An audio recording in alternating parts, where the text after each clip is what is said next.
Hello mga ka-earners! Welcome back sa aking channel. Sa video na ito, pag-uusapan natin ng isang earnings app na maaaring makatulong para magkaroon ng dagdag extra income gamit lamang ang inyong smartphone. So, ito si Baap application. So, dito kayo mag-tasking kung gusto mo punta ka sa party. So, dito, pag new user ka, is malaki yung starting tasking mo. Good for 7 days.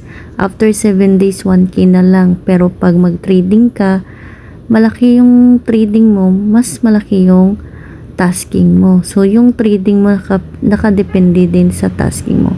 So, dito mo makita yung mga lucky gift kung gusto mo mag-gamble. Yung lucky balloon, pag pumutok yan, malaki ang balik. 12,000. Tapos yung lucky candy is 25K. Tapos yung clover is 50K. So pag malaki yung gamble mo, pag pumutok, malaki yung balik mo.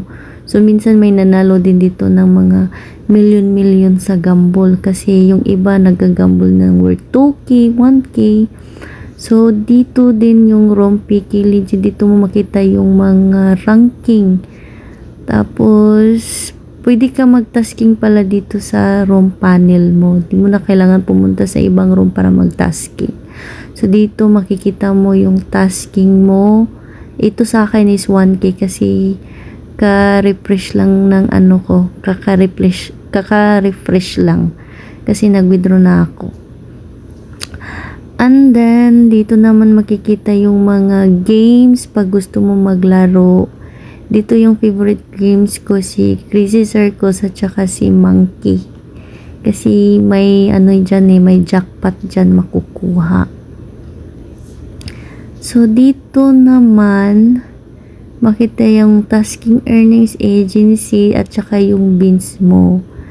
At dito din yung makikita yung cash out bins at saka so, yung 100K bins is equivalent to 10K dollar.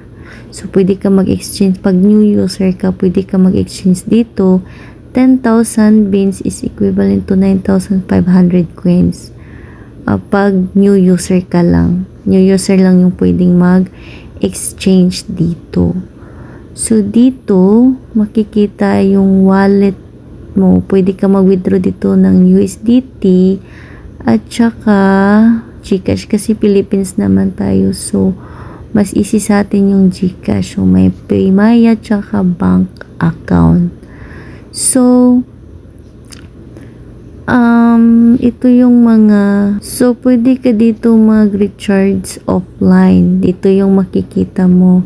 Doon mo makikita yung kung saan ka pwedeng mag-recharge. Punta ka lang sa recharge offline.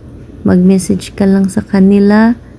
Tapos, pwede ka na makapag-recharge. Sa gustong mag-join ng agency ko, ito yung agency ID ko.